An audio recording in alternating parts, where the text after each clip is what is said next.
স্বাগত। আজকে বাংলাদেশে আপনাদের সঙ্গে আছে আমি খালেদ মহিউদ্দিন। জানে মালে নিরাপদ একটি রাষ্ট্র পেতে চায় জনতা, কথার রাজনীতি বদলে সেই চেষ্টায় বেশি লোকপ্রিয় হবে, এসব নিয়ে আজকে আলোচনা। আমরা এখন কথা বলতে স্টুডিওতে আছেন সাবেক স্বরাষ্ট্রমন্ত্রী ডক্টর মহিউদ্দিন খান আলমগীর, আছেন ঢাকা বিশ্ববিদ্যালয়ের আইন বিভাগের অধ্যাপক ডক্টর আসিফ নজরুল। স্বাগত আপনাদের ডক্টর মহিউদ্দিন খান আলমগীর।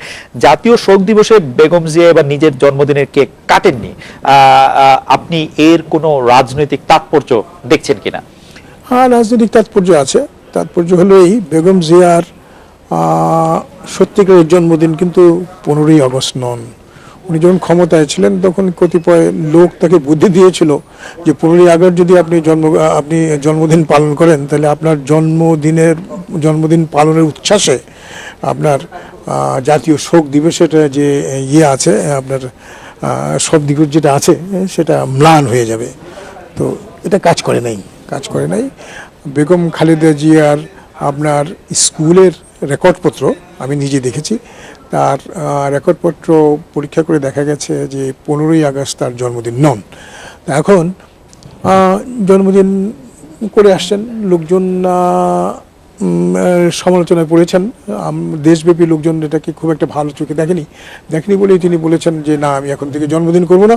তার কারণ আমি চাই যে বাংলাদেশে গণতন্ত্র ফিরে আসুক। তো বাংলাদেশে গণতন্ত্র ফিরে আসার জন্য বেগম খালেদা জিয়া এককভাবে নির্বাচন, মানে জনগণের কথাকে উনি গুরুত্ব দিচ্ছেন।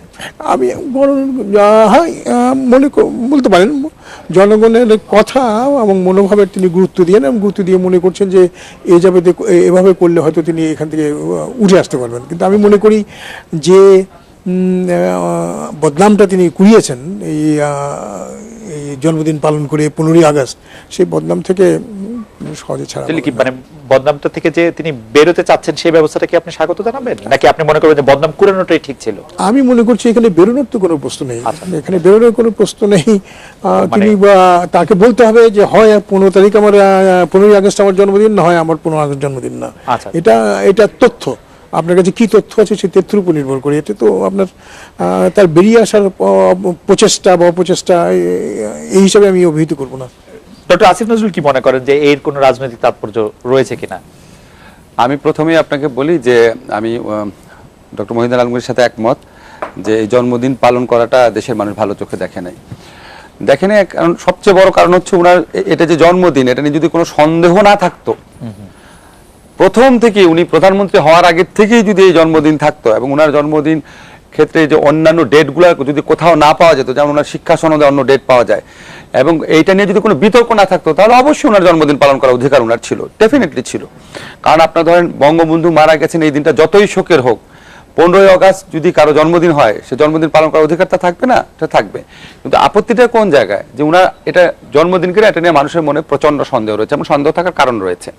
এবং আমি ওনার সাথে 100% একমত, যারা এই ধরনের বাজে বুদ্ধি দেয় তারা আসলে মানে কতটা দেশপ্রেমিক, কতটা গণতন্ত্র প্রেমিক এবং তাদের মধ্যে কতটা মনুষ্যত্ববোধ আছে, এটা নিয়ে আমার প্রশ্ন জাগে আর কি। যে আপনি সত্যিকার জন্মদিন পালন করতে পারেন, আপনি 15ই আগস্টের মতো একটা দিনকে মিথ্যা জন্মদিন কেন পালন করবেন? এটা রাজনৈতিক ফায়দা কিভাবে সম্ভব? আর রাজনৈতিক ফায়দা কি মানবিক মূল্যবোধের ঊর্ধ্বের কোনো ব্যাপার নাকি? তবে উনার আরেকটা বক্তব্যের সাথে আমি একমত না, বিনয়ের সঙ্গে বলি, সেটা হচ্ছে দেখেন পৃথিবীতে সমস্ত দেশে যখন পলিটিশিয়ানরা ভুল করেন তারা দোষ স্বীকার করেন। পলিটিশিয়ানরা তো মানুষ, তারা আপনার নিজের অবস্থান পরিবর্তন করেন, অবস্থান পরিবর্তনের কারণে নিজের আত্মসমালোচনা করেন, সব জায়গায় সবসময় এটা হয়। বাংলাদেশে আমরা যদি কাউকে মানে গলা টিপে ধরি যে তুমি এটা করেছো, কোনোভাবে সে যদি মানে কোনোভাবে থেকে ছাড়তে দিতে আমরা রাজি না।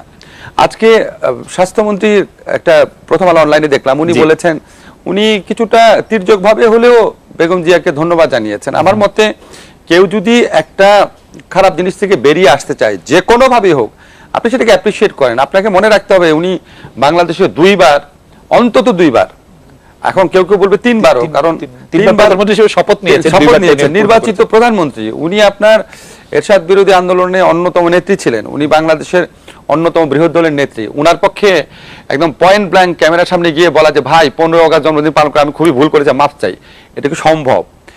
উনাদের আচার আচরণের মধ্যে থেকে ম্যানিফেস্টেড হয় যে না, উনি ওখান থেকে সরে আসছেন। আজকে একটা নিউজ পড়লাম যে ওনার কাছে ফুল নিয়ে আসছিল, এটা উনি ফেরত দিয়েছেন। এবং আমি মনে করি এই রেসিপ্রোসিটি থাকা দরকার। খারাপ জিনিসের রেসিপ্রোসিটি বাংলাদেশে আছে। ধরেন বিএনপি যদি আওয়ামী লীগের 10টা লোককে মারে, আওয়ামী লীগ ক্ষমতা এসে 20টাকে মারে, আবার বিএনপি এসে 30টাকে মারে। তো খারাপ জিনিসে যদি প্রতিযোগিতা করতে পারেন তাহলে ভালো জিনিসে প্রতিযোগিতা করেন। তো উনি এটার থেকে সরে আসছেন, ওনাকে খুব ভালো করে ধন্যবাদ জানান।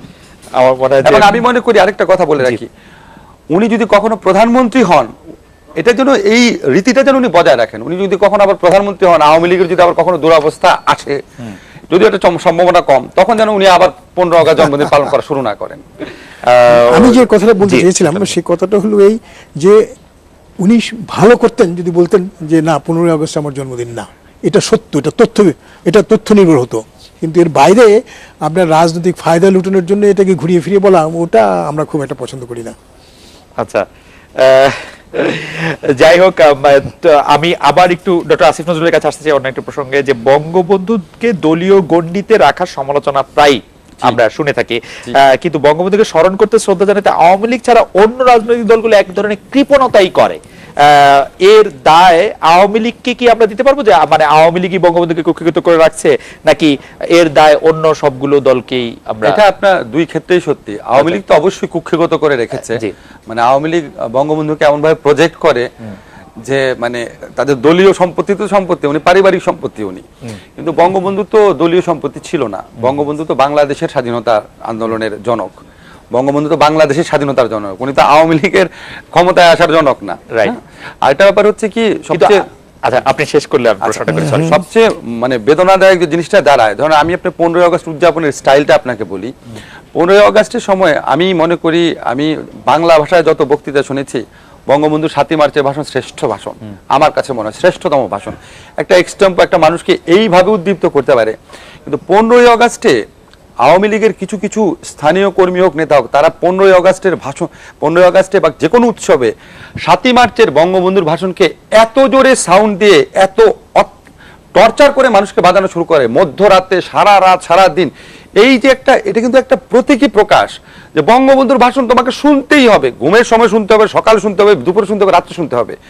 এবং তাও উনার সুললিত কণ্ঠটাকে প্রচন্ড সাউন্ড দিয়ে এমন বিকট করে তুলে, এই যে আপনার একটা মোটা দাগের প্রকাশ যে আজকে বঙ্গবন্ধু মৃত্যুবার্ষিকী, আজকে তোদের কোনো কাজ থাকার কথা না, সারাদিন এটা শুনবি, যত টর্চার তাও শুনবি। এটা কিন্তু একটা প্রতীকী প্রকাশ। আপনি যে বললেন যে আওয়ামী লীগ কুক্ষিগত করার চেষ্টা করে, এটা একটা প্রতীকী প্রকাশ। আর রাজনৈতিকভাবে প্রকাশ যেটা হয় সেটা আরো মারাত্মক। সেটা হচ্ছে আওয়ামী লীগ এক ধরনের স্বাধীনতার মালিকানার রাজনীতি করে। আমরা বাংলাদেশকে স্বাধীন করেছি, বাংলাদেশের ভালো মন্দ আমরাই সবচেয়ে ভালো বুঝি, এর চেয়ে বেশি কেউ বুঝে না। এবং তারা যেটাই করে সেটাই মুক্তিযুদ্ধের চেতনা। তারা সকল অন্যায় করলেও তারাই মুক্তিযুদ্ধের চেতনা। এই কাজটাতে তারা বঙ্গবন্ধুর যে অবদান, সেটাকে প্রচন্ড সুপরিকল্পিতভাবে, কখনো কখনো অদক্ষভাবে ব্যবহারের চেষ্টা করে। ডক্টর আসিফ নজরুল, আমরা দর্শকের একটি প্রশ্ন ছিল, সেই প্রশ্নটা আপনাকে করতে চাই। ডক্টর আসিফ নজরুলের কাছে দর্শক প্রশ্ন করছেন যে আপনি কিভাবে 15 আগস্ট পালন করেন। আর আমার প্রশ্ন হচ্ছে যে আপনি যে মুক্তিযুদ্ধের চেতনার কথা বলছিলেন, যে সময় আওয়ামী লীগ ক্ষমতায় থাকেন, আমরা দেখেছি যে জয় বাংলাটিকেও আওয়ামী লীগের স্লোগান করে দেওয়া হয়েছে। কোনোদিন আমরা বিটিভিতে শুনি নাই জয় বাংলা স্লোগান। সেইটা কিভাবে অন্য অংশের দায় দায়িত্ব, আমি তো আওয়ামী লীগের দায় দায়িত্ব বললাম। আর অন্য অংশের মধ্যে বলে আমি মনে করি, ধরেন যারা যে দলই হোক, যারা বাংলাদেশের স্বাধীনতা আন্দোলনের ইতিহাসটা জানে, যে ইতিহাসে শুরু 1948 সন থেকে, যে ইতিহাসে শুরু 26শে মার্চ থেকে না, 25শে মার্চের কালো রাত থেকে না, 1948 সন থেকে, 1971 সন থেকে না, তাদের প্রত্যেকের যদি মিনিমাম কমন সেন্স থাকে, মিনিমাম ইমান থাকে বুকের ভিতরে, তাদের সবার স্বীকার করে নেওয়া উচিত বাংলাদেশের স্বাধীনতার জনক হচ্ছে বঙ্গবন্ধু শেখ মুজিবুর রহমান। উনার জন্ম না হলে 1971 কেন, 1991 আমরা স্বাধীন হতাম কিনা, হয়তো আরো পরে হতাম, সন্দেহ আছে। উনার অবদান, ধরেন উনি বাংলাদেশ স্বাধীন হওয়ার পর কি করেছে শাসক হিসাবে, সেটাই ডিফারেন্ট কথা। কিন্তু as far as the liberation of Bangladesh is concern, উনার অবদানের ধারে কাছে আমাদের কারো, মানে এটা নিয়ে, এটা স্মরণ রেখেই আমাদের 15ই আগস্ট অত্যন্ত শ্রদ্ধা এবং সম্ভ্রমের সাথে পালন করা উচিত। সেক্ষেত্রে কার্পণ্য আছে। এবং আপনি যেটা বলেছেন যে বঙ্গবন্ধুর নির্মম হত্যাকাণ্ডের পরে জয় বাংলা স্লোগানকে যখন বাংলাদেশে বিটিভি এবং রেডিও থেকে নির্বাসন করা হয়েছে, এটা তো আমি মনে করি একটা কদর্য রাজনৈতিক একটা চাল।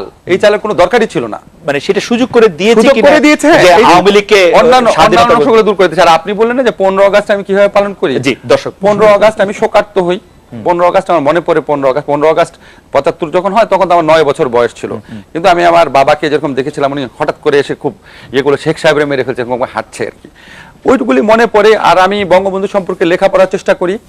আজকে আসার আগে আপনার বঙ্গবন্ধুর উপর একটা জাপানি পরিচালক, আপনি নিশ্চয়ই দেখেন, তথ্যচিত্র, ওইটা দেখার চেষ্টা করি আর ভাবার চেষ্টা করি, সত্যি ভাবার চেষ্টা করি। এটা হচ্ছে সবচেয়ে ইম্পর্টেন্ট, যে বঙ্গবন্ধু যদি 15 আগস্টে যদি বঙ্গবন্ধুকে হত্যা না করা হতো, বঙ্গবন্ধু যত অত্যাচার করুক, যত খারাপ কাজ করুক, বঙ্গবন্ধু পরবর্তীকালে যারা নেতা আসছে তাদের উনি সকল অর্থেই ভালো করতো, যেমন আমরা হয়তো আরো অনেক ভালো একটা জায়গায় যেতাম। পরবর্তীকালে যে নেতা আসছেন তাদের মধ্যে ডক্টর মহিউদ্দিন খান আলমগীর একজন।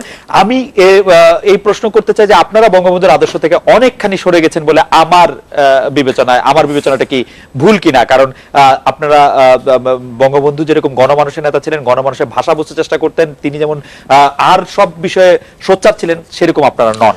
সেটি মানে আমি ভুল বুঝছি কিনা? আমি মনে করি না, আমি মনে করি আমরা আওয়ামী লীগের তরফ থেকে, বাংলাদেশের সাধারণ মানুষের তরফ থেকে বঙ্গবন্ধু যে আদর্শ এবং যে সূত্রগুলো আমাদের কাছে দিয়ে গেছেন, সেই সূত্রগুলো আমরা অনুসরণ করছি।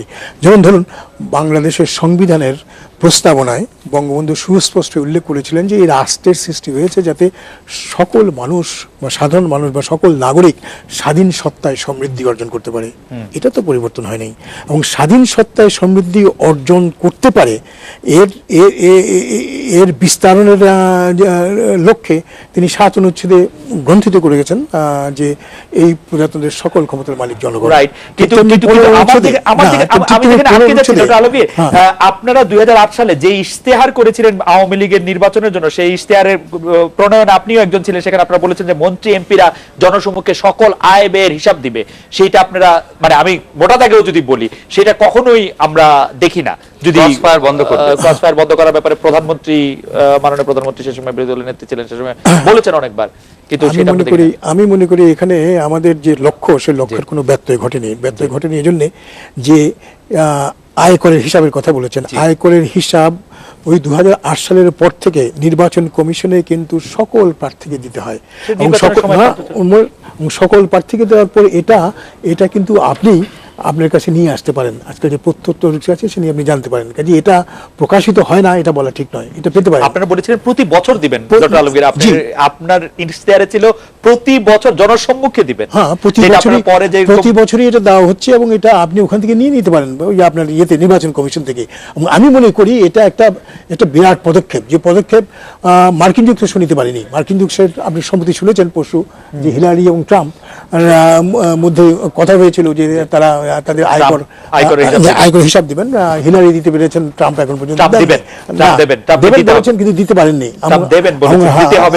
যুক্তরাষ্ট্রের আইন অনুযায়ী এটা কিন্তু একমাত্র বিচার আদালতেই আপনার এটা দেখতে পারে, অন্য কেউ দেখতে পারে না। এখনো সেই ইটা আছে, কিন্তু সেই তুলনায় আমি মনে করি এটা আমাদের পদক্ষেপ নেওয়া হয়েছে। আর আপনি দ্বিতীয় যে কথাটি বললেন যে এই প্রজন্মের যারা নেতৃত্ব দিচ্ছেন, আপনি ক্রস ফায়ারের কথা বলছেন। ক্রস ফায়ার যেটা আছে, ক্রস ফায়ার সম্পর্কে ক্রস ফায়ারটা আপনারা প্রবর্তন করা হয় আপনার 2001 সালের পরে, এটা আপনাদের মনে আছে।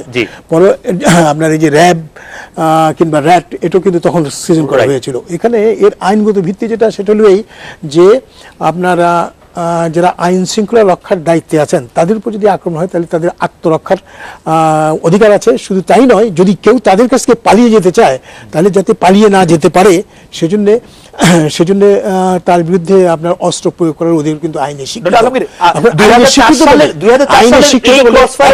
2014 সালের ক্রস ফায়ার গল্পের তফাৎটা কোথায়? হ্যাঁ, তফাৎ আছে। এখানে যে ক্রস ফায়ার গুলো হচ্ছে এখন সাম্প্রতিক কালে হচ্ছে, এই ক্রস ফায়ার গুলো কিন্তু তদন্ত হচ্ছে, তদন্ত প্রকাশিত হচ্ছে, তদন্ত রিপোর্ট প্রকাশিত হচ্ছে, আপনারা প্রকাশ দিতে পারেন। এখন লক্ষ্য করবেন, যদি আমি আপনার সশস্ত্র বাহিনীকে পাঠাই আপনার কোনো ডাকাত কিংবা কোনো সন্ত্রাসীকে ধরার জন্য, এবং কোনো ডাকাত বা সন্ত্রাসী যদি তার উপর আপনার গুলি চালনা করে, তাহলে নিশ্চয়ই আমার যে পুলিশ কর্মী আছে তার অধিকার আছে তাকে পাল্টা গুলি করা। আমার কাছে মনে হচ্ছে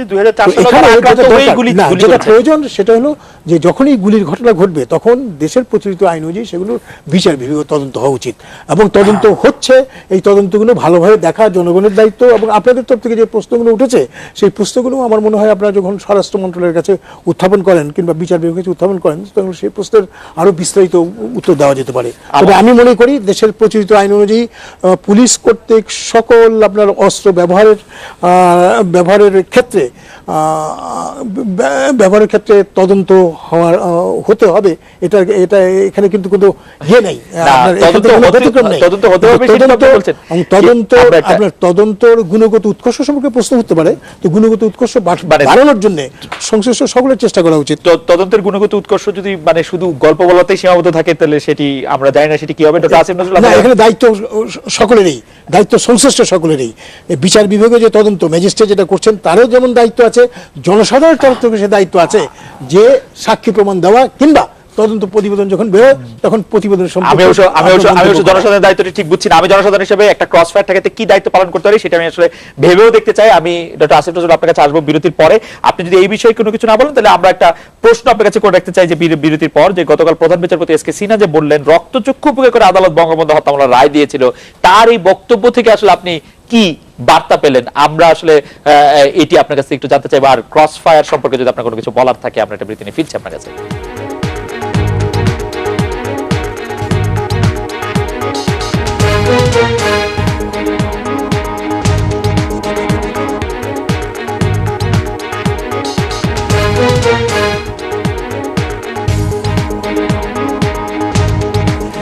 ফিরে এলাম আজকের বাংলাদেশে। ডক্টর আসিফ নজরুল, বিরতির আগে জানতে চাইছিলাম যে ক্রস ফায়ার সম্পর্কে আপনি আর কিছু বলতে চাচ্ছেন কিনা। আর একটা জিনিস হচ্ছে যে রক্তচক্ষু অপেক্ষা করে প্রধান বিচারপতি যে বলছেন আদালত ক্রস ফায়ার সম্পর্কে না, আপনি একটা কথা ডক্টর মহিউদ্দিন আলমগীরকে জিজ্ঞেস করেছিলেন যে আওয়ামী লীগ কি বঙ্গবন্ধুর রাজনীতি থেকে সরে আসছে কিনা।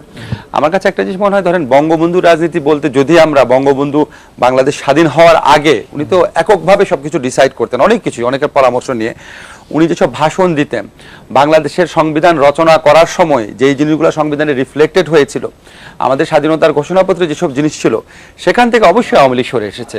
কারণ বঙ্গবন্ধু যেই অর্থনীতির কথা বলতেন, উনি সামাজিক ন্যায় বিচারের কথা বলেন, সমাজতন্ত্রের কথা বলতেন, জাতীয়করণ করতেন, রাষ্ট্রের সম্পদ যেন ধনী গরিব সবাই সমভাবে ভোগ করতে পারে সেটার কথা বলতেন, সম্পদ যেন কিছু মানুষের হাতে কুক্ষিগত না হয় সেটার কথা বলতেন। তারপর আপনার উনার সময় বাংলাদেশে পররাষ্ট্রনীতির ক্ষেত্রে যেই দৃঢ়তা ছিল, আপনাকে একটা এক্সাম্পল দেই, ডক্টর আলমগীর নিশ্চয়ই মনে থাকবে, যখন আপনার ফারাক্কা ব্যারেজ টেস্ট রান করা হয়, বঙ্গবন্ধু তো রাজি হয়নি ফারাক্কা ব্যারেজ চালু করতে দিতে, তাও 3 মাস না 2.5 মাসের জন্য চালু করা হয়েছিল। তারপর যখন এটা অব্যাহত রাখা হয়, বঙ্গবন্ধুর আমলে স্ট্রংলি প্রোটেস্ট করা হয়। আর আজকে যদি আপনি আওয়ামী লীগের মানে আচরণ দেখেন, ইন পার্টিকুলার ভারতের ক্ষেত্রে বা অন্য, মানে ওই দৃঢ়তা, ওই দেশপ্রেম, ওই দায়িত্ববোধের ছিটাফোঁটা বর্তমান আওয়ামী লীগের মধ্যে আছে কিনা, as far age India is concern, India তো আমাদের সবচেয়ে ইম্পর্টেন্ট প্রতিবেশী, এরকম আরো অনেক বিচ্যুতি চিহ্নিত করা যায়।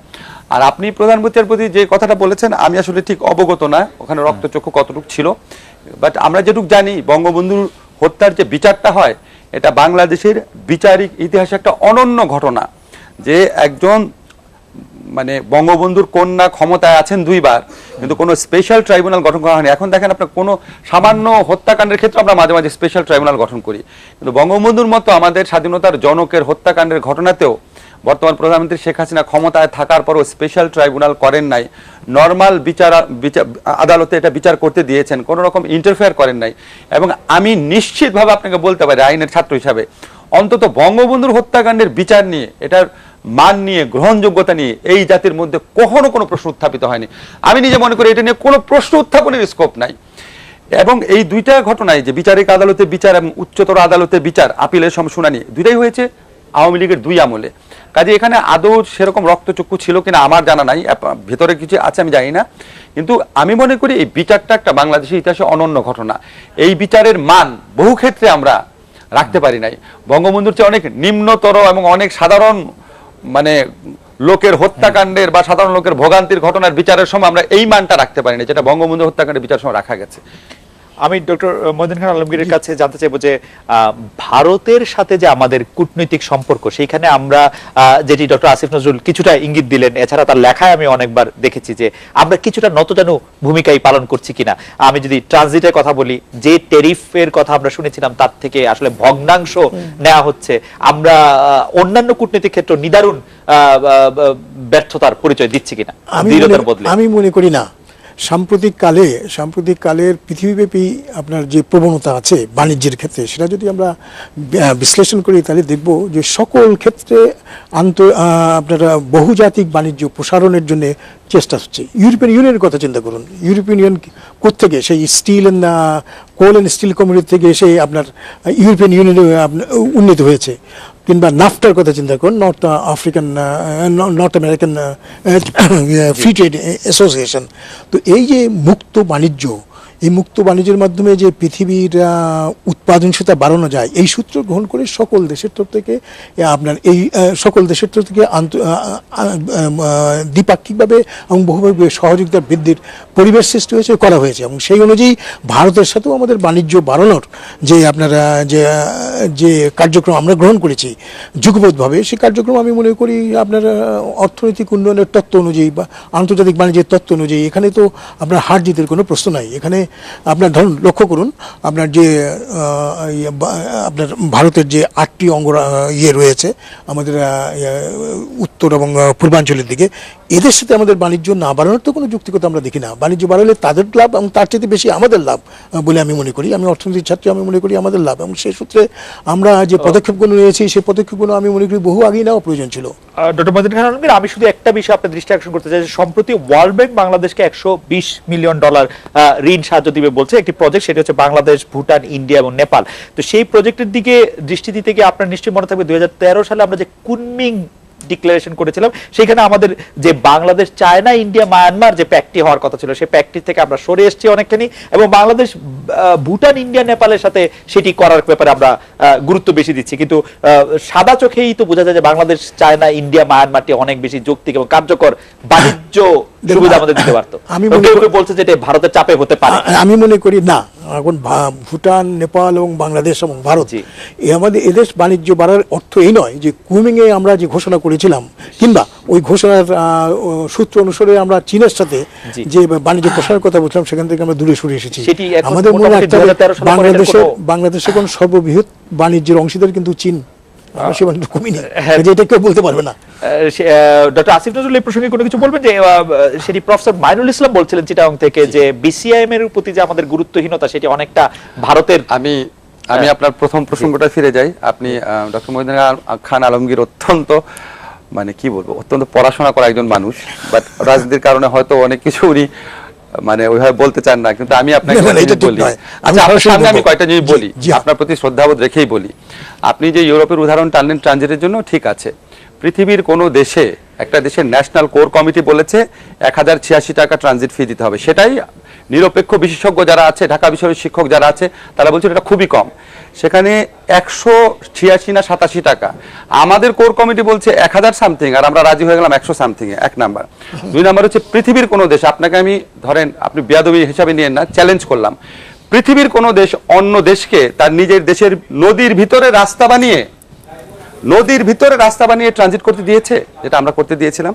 পৃথিবীর কোন দেশের সীমান্তে, বন্ধু দেশ তো আমরা বলি, বাংলাদেশ, ভারত নাকি বন্ধু, পৃথিবীর কোন বন্ধু দেশের সীমান্তে একতরফা ভাবে এক দেশের মানুষকে আরেক দেশের সীমান্ত রক্ষী বাহিনী মেরে ফেলে? আপনি আরব, প্যালেস্টাইন বলতে পারেন, তো শত্রু না। সেটা আমেরিকা মেক্সিকোর ক্ষেত্রে হয়তো, আমেরিকা মেক্সিকো এত না। আমি এটা নিয়ে অনেক লিখেছি প্রথম আলোতে, এত না। ওটা তো ড্রাগস যারা চোরা কারবার করে, সেটা অনেক কমে গেছে, অনেক কমে গেছে। আমার কথা শেষ হয়নি। জি জি প্লিজ। আরেকটা কথা, পৃথিবীর কোন দেশে অভিন্ন যে নদীর পানি আছে, আপনি এটা নিয়ে প্রচুর পড়াশোনা করেছেন, লিখেছেন, অভিন্ন নদীর পানিতে এত কিছু নাকি, এত নাকি বন্ধু ভারত আমাদের, এত কিছু আমরা ভারতকে দিয়ে দিলাম। এত বছর হয়ে গেল, একটা তিস্তা নদীর পানির চুক্তি হলো না। 54টা নদীর মধ্যে একটা নদীর পানি নিয়ে মাত্র চুক্তি হয়েছে। পৃথিবীর কোন দেশে এইরকম কোট আনকোট বন্ধু আছে কিনা? আরেকটা কথা হচ্ছে, যেই প্রকল্প, এরকম অনেক উদাহরণ দেওয়া যায়। মানে আমাদের কাছে মনে হয় কি, কিছু মনে করেন না, একদম অনেস্টলি বলি, আমাদের কাছে মনে হয় যে বর্তমান সরকারকে ক্ষমতায় যে কোনো ভাবে রাখার চেষ্টা করছে ভারত সরকার, শুধুমাত্র এই সমস্ত একতরফা সুযোগ সুবিধা যা ইচ্ছা বাংলাদেশের করার জন্য।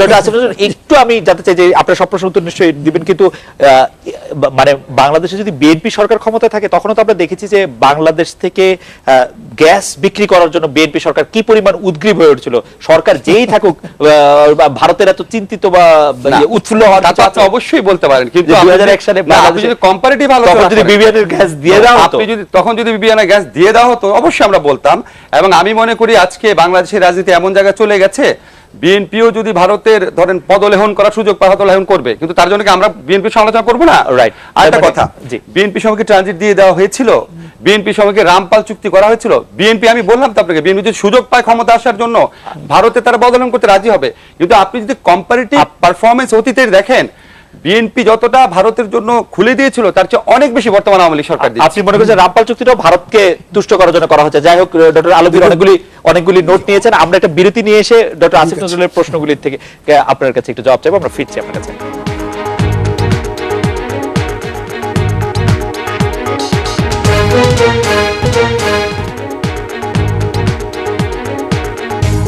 ফিরে এলাম আজকে বাংলাদেশে। অনেকগুলি প্রশ্ন ডক্টর আসিফ নজরুল করেছেন, ডক্টর মহিউদ্দিন খান আলমগীর, এবং ভারতের এই বিষয়গুলি, ভারতের সাথে বাংলাদেশ আন্তঃসম্পর্কের এই বিষয়গুলি আপনি কিভাবে? উনি যেসব প্রশ্ন করেছেন তার মধ্যে দুটোর উত্তর আমি দেবো, এবং আমার মনে হয় এই দুটোর উত্তর দিলে উনি বাকি যে প্রশ্নগুলো সম্পূর্ণভাবে বা সম্পর্কিতভাবে করেছেন তার উত্তর তিনি পেয়ে যাবেন। প্রথম হলো এই যে ট্রানজিট ফি। দেখুন, ট্রানজিট ফি আমরা আরোপ করেছি, তবে যেটা মনে রাখা দরকার যে এই যেসব দেশে আপনার মুক্ত বাণিজ্য প্রসারিত হয়েছে, যেমন কানাডা, যুক্তরাষ্ট্র, মেক্সিকো নাফটার আওতায়, কিংবা ইউরোপিয়ান ইউনিয়নে 28টি দেশ, আমি যদি যুক্তরাজ্যকে ছেড়ে দিই 27টি দেশ, তাদের মধ্যে তো ট্রানজিট ফি নাই। আমার মূল বক্তব্য যেটা সেটা হলো, যদি আমি বাণিজ্য বাড়াই, এবং যদি আমি মনে করি বাণিজ্য বাড়ালে আমার উৎপাদনশীলতা বাড়বে, পাশের যে পার্শ্ববর্তী দেশে তার উৎপাদনশীল বাড়াবে, তাহলে একটি মেয়াদি মেয়াদি আপনার কর্মসূচি নিয়ে আমাকে এগিয়ে যেতে হবে, এবং সেই কর্মসূচি নিয়ে আমরা এগিয়ে গিয়েছি বলে আমি মনে করি। আর দ্বিতীয় যে কথাটি তিনি বলেছেন যে ভারতকে আমরা সুবিধা দিয়েছি, ভারতকে সুবিধা দেওয়ার প্রশ্ন বিএনপি আমলে হয়েছে। বিএনপি আমলে তো সুবিধা দেওয়ার সবচেয়ে বড় উত্তর বেগম খালেদা জিয়া একবার দিয়েছিলেন, যে তিনি ফারাক্কা কিংবা আপনার গঙ্গার পানি বিভাজন সম্বন্ধে ভারতের সাথে আলোচনা করতে ভুলে গিয়েছেন। তো আওয়ামী লীগ সরকার কিন্তু ভুলে নাই। 1974 সালে বঙ্গবন্ধু করেছিলেন, তারপর 1996-97 সালে ওই আপনার সেই ইসের সাথে আলোচনায় আমি সংশ্লিষ্ট ছিলাম, প্রত্যক্ষভাবে আমরা করেছি। আমরা কিন্তু বাংলাদেশের স্বার্থ আপনার দেয়নি, স্বার্থ বিসর্জন দেয়নি, বরং যে অস্তিত্ববান যে অবস্থা, সেই অবস্থায় যতটুকু আপনার সুবিধা পাওয়ার কথা ততটুকু সুবিধা কিন্তু আমরা আদায় করতে পেরেছি। তিস্তার প্রশ্ন উঠেছে উদাহরণ, তো দেখুন, গঙ্গা চুক্তিতে যদি ব্যাপারই না থাকে তাহলে আমরা 110 টাকাই বা কেন নিলাম, 149 টাকাই কেন নিলাম, বা 189 টাকা? এটা প্রতীকী, তারাও হয়তো আমাদের কাছ থেকে নেবে। তবে হ্যাঁ, আমরা বেশি নিতে পারতাম। ওই যে কথা বলা হয়েছে, আপনার যে মুজিবুর রহমান কমিটির কথা বলেছেন, সেখানে বলা হয়েছে যে আমাদের এখানে রাস্তাঘাট উন্নয়নের জন্য ভারত একটা অংশ, মানে ভারতে একটা ব্যয় বহন করবে। কিন্তু আমি মনে করি একটা স্বাধীন দেশে আমরা আমাদের ক্ষেত্র সড়ক উন্নয়ন করব, আর ভারত সহায়তা দেবে, এবং তা সহায়তা দেওয়ার প্রক্রিয়ায় তারা মালিকানার দাবিদার হবে, এটা তো আমরা হতে দিতে পারি না। এটা হয় না, কোনো দেশেই হয়নি। এটা আপনার এক্ষেত্রে যে কার্যক্রম অন্যান্য দেশে গ্রহণ করা হয়েছে, অন্যান্য অঞ্চলে গ্রহণ হয়েছে, তা বিশ্লেষণ যদি করেন তাহলে দেখবেন এটা হয় নাই। আর তিস্তা পানির কথাও বলা হয়েছে। দেখুন, গঙ্গা চুক্তি 1996 সালে যখন হয়েছিল, গঙ্গা চুক্তির দ্বিতীয় অনুচ্ছেদে সুস্পষ্ট বলা হয়েছিল যে এই চুক্তিটি করার পর পরবর্তী পর্যায়ে অন্যান্য যে 53টি সাধারণ নদী আছে ভারত ও বাংলাদেশের মধ্যে, তার পানি বিভাজন সম্পর্কে দুই দেশ আপনারা আলোচনা করবেন। 2001 থেকে চিন্তা করুন, 2008 সাল পর্যন্ত বা 7 সাল পর্যন্ত বিএনপি ক্ষমতা ছিল, একটিবারও তারা সে কথা উচ্চারণ করেনি, তারা কাজটি করেনি। তারপর 2009 সালের পর থেকে 2010 সালে বিএনপি করেনি বলে হয়তো আওয়ামী লীগ তর্কে জিততে পারলো, কিন্তু আমরা পানি তো পেলাম না। এটা করছে, এবং আপনি যে পানি, আপনার পানি যেটা পাওয়ার, সে পানি পাওয়ার ব্যাপারে যে আপনার বিভাজন হওয়া প্রয়োজন, সে বিভাজন সঙ্গে আলোচনা হয়েছে, এবং আমি আশাবাদী যে আপনার বিভাজন অচিরেই এই বিভাজন সম্পর্কিত চুক্তি আমরা সই করতে। আমাদের হাতে কি আর কোনো কার্ড থাকলো যেটা দিয়ে আমরা আসলে মানে বার্গেইন করতে পারবো? আমাদের হাতে কোনো বার্গেইনিং কি কার্ড রাখতে পারি? আমরা ট্রানজিট কার্ড রাখতে চাইতাম। কোনো কালে করেছেন? উদাহরণ দেই, আপনার গঙ্গা চুক্তি নিয়ে কথাবার্তা হয়েছিল, একটি আপনার আলোচনার সভায় আমাকে উত্তর দেওয়া হয়েছিল। তারা সব কিছু বললেন এটা হওয়া উচিত, ওটা হওয়া উচিত। আমি বললাম যে সবচেয়ে ভালো হতো যদি গঙ্গার 100 ভাগ পানি আমরা পেতাম, কিন্তু গঙ্গার দৈর্ঘ্য 1600 মাইল, তার মধ্যে 160 মাইল বাংলাদেশে। গঙ্গার যত পানি উৎপাদিত হয় তার শতকরা 17% বাংলাদেশে উৎপাদিত হয়।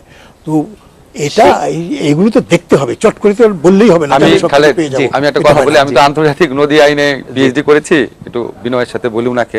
দেখেন 1996 ট্রিটি গঙ্গা নদী চুক্তি যেটা, সেটা সেই সময়ের প্রেক্ষাপটে একটা ভালো চুক্তি ছিল। তখন বাংলাদেশের পক্ষে এর চেয়ে বেটার কোনো চুক্তি করা সম্ভব ছিল না। আপনাকে ধন্যবাদ। হ্যাঁ, এটা আমি অনেক জায়গায় বলেছি, কিন্তু তার মানে এটা না যে এই চুক্তিটার চেয়ে আরো ভালো চুক্তি যদি আমরা আমাদের দেশের মধ্যে যদি জাতীয় ঐক্য থাকতো, আমাদের দেশে যদি নদী নিয়ে সুদূর প্রসারী গবেষণা থাকতো, আমাদের দেশে আওয়ামী লীগের পরপর বিএনপিও যদি আলোচনার প্রক্রিয়াটা অব্যাহত রাখতো, এই জাতীয় ইস্যুগুলোতে যদি আওয়ামী লীগ বিএনপির এই ধরনের কদর্য মারামারি সংঘাত না থাকতো, তাহলে অবশ্যই আমরা এর চেয়ে অনেক ভালো চুক্তি পেতে পারতাম। এটা ওই সময়ের প্রেক্ষিতে, ওই সময়ের প্রতিকূলতায় ভালো চুক্তি ছিল। কিন্তু যদি আপনি কনটেক্সট বিচ্ছিন্নভাবে দেখেন, পৃথিবীর অন্য অনেক চুক্তির তুলনায় এটা অত্যন্ত নিম্নমানের চুক্তি। আপনি যদি মিকং চুক্তির তুলনায় বলেন, মিকং চুক্তিতে উনি জানেন অববাহিকা ভিত্তিক উন্নয়নের কথা বলা হয়েছে, আর উনি গঙ্গা চুক্তিতে যে কথা বলেছেন দ্বিতীয় অনুচ্ছেদে ছিল না, কিছু মনে করেন না, এটা নবম অনুচ্ছেদে ছিল, আমার একদম মুখস্থ আছে। আমি এটার খসড়া তৈরি করেছি, আমি জানি নবম। আচ্ছা, ঠিক আছে, প্রথমেই দেখবেন। ঠিক আছে, দেখবেন। আচ্ছা ঠিক আছে, দ্বিতীয় নবম এটা ম্যাটার করে না, করে। মূল ব্যাপার হচ্ছে যে যদি ম্যাটার করে তাহলে আমি ঠিক থাকলাম, যদি আপনি নবমের কথা বলেন। আচ্ছা ঠিক আছে, এটা পরে দেখা যাবে। চুক্তির দাড়ি কমাটামা পর্যন্ত খসড়া আমাদেরকে করতে হয়েছে। অবশ্যই আপনি করেছেন, কিন্তু এমন তো হতে পারে আপনার চেয়ে আমার একটু বেশি মনে আছে, এটা হতেই পারে, আপনারা করেছেন। আচ্ছা, এনিওয়ে, দ্বিতীয় অনুচ্ছেদে আমরা ধরে নিলাম, ওখানে বলা আছে যে দুইটা দেশ নো হার্ম, ইকুইটেবল ইউটিলাইজেশন এবং ফেয়ারনেস, ইকুইটেবল শেয়ারিং ও ফেয়ারনেস, এই তিনটা নীতির ভিত্তিতে অন্যান্য নদীর পানির ভাগাভাগি নিয়ে আলোচনা করবে। সেই আলোচনাটা পরে বিএনপি করতে পারে নাই বা করে নাই। এই বিএনপির এই ব্যর্থতা তো আপনাকে এই, কিন্তু ডক্টর আসিফ নজরুল, বিএনপির এই ব্যর্থতাটাকে কখনো বাস্তবতার নিরিখে মাপা যায়? আমরা আসলে বিএনপি থাকি বা আওয়ামী লীগই থাকি, আমি আপনাকে অনেস্টলি বলি, আমাদের সেই বার্গেনিং পাওয়ার আছে কিনা? আমরা যখন বিএনপি মেজর হাফিজউদ্দিনকে যখন আমি এরকম জিজ্ঞেস করেছিলাম, উনি যেহেতু মুক্তিযোদ্ধা ছিলেন, অ্যাক্টিভলি যুদ্ধ করেছেন, বীর বিক্রম ছিলেন একজন, উনি বলেছে বিএনপি আমলে জয়েন্ট রিভার কমিশনের পক্ষ থেকে যে মিটিং ডাকার প্রস্তাব দেওয়া হলে ভারতের কর্ণপাতই করতো না। এবং ওই সময় জয়েন্ট রিভার কমিশনের যে মিটিংগুলো হয়েছিল, ওই সময় জয়েন্ট রিভার কমিশন একদম মিটিং হয়নি সেটা না, অবশ্যই মিটিং হয়েছে। আমি আপনাকে চ্যালেঞ্জ করে বললাম, কম হতো মিটিং, ভারত রেসপন্ডই খুব কম করতো। ওই কম যে মিটিং গুলাই হতো, মানে সেগুলি শুধু মিটিংই হতো, মানে আমরা কোনো ফল পাইনি। জনাব হাফিজউদ্দিন আমাদেরকে বলেছে যে তিনি ফল পান, কিন্তু আমরা আওয়ামী লীগের আমলে ফল পাই নাই। সভাকরণে যে ব্যর্থতা হয়, ব্যর্থতা আমাদেরও। আওয়ামী লীগ তো করতে পেরেছে না, সেটা আছে। আমি আপনাকে শুধু একটা জিনিস বলবো, কি ধরেন বিএনপির তুলনায় আওয়ামী লীগের সাথে ঐতিহাসিকভাবে তো ভারতের সম্পর্ক অনেক ভালো, বিকজ বাংলাদেশের স্বাধীনতা সংগ্রামে ভারত যখন আমাদেরকে মুক্তভাবে সাহায্য করেছে, তখন আওয়ামী লীগের থ্রুতে এই সাহায্যটা করেছে। আমাদের একটা দেশের সাথে আরেকটা দেশের, আপনি যে বললেন যে কার্ড কি, পারস্পরিক দর কষাকষির জন্য কিছু কার্ড হাতে রাখতে হয়। ট্রানজিটটা ছিল, আমি যেটুকু বুঝি, আমার জ্ঞান কম হতে পারে, বাট অনেস্টলি যেটা বুঝি, এই কার্ড দিয়ে বাংলাদেশ করেছিল যখন শেখ হাসিনার প্রথম সরকার, মানে দ্বিতীয় সরকার 2007 সনের সরকার যখন ক্ষমতা এসেছিল, তখন কিন্তু এই ধরনের কথা হয়েছিল যে আমাদেরকে নদীর পানি না দিলে আমরা ট্রানজিট দিব না। এটা পরবর্তীকালে যখন এই প্রশ্নবিদ্ধ নির্বাচন হয়, তখন আওয়ামী লীগের সেই দর কষাকষি ক্ষমতা হারিয়ে ফেলে। আমার মনে হয় যে আমরা একটা বিরতি নেই, কিন্তু ডক্টর আসিফ নজরুল, আপনি নিশ্চয়ই এটা পরে আরেকটু ব্যাখ্যা করবেন আমাদের। এই ট্রানজিট কার্ডটি তো বিএনপির অন্তত হাতে ছিল, তারপরও তারা জয়েন্ট রিভার কমিশনে ডাকলে তারা আসতো না কেন? কার্ডটা দিয়ে দেয়নি তো, আওয়ামী লীগ কার্ডটি দিয়ে দিয়েছে। এই প্রসঙ্গে আমরা একটু ফিরছি, আলমগীরের কাছে আমরা ফিরছি একটু পরে।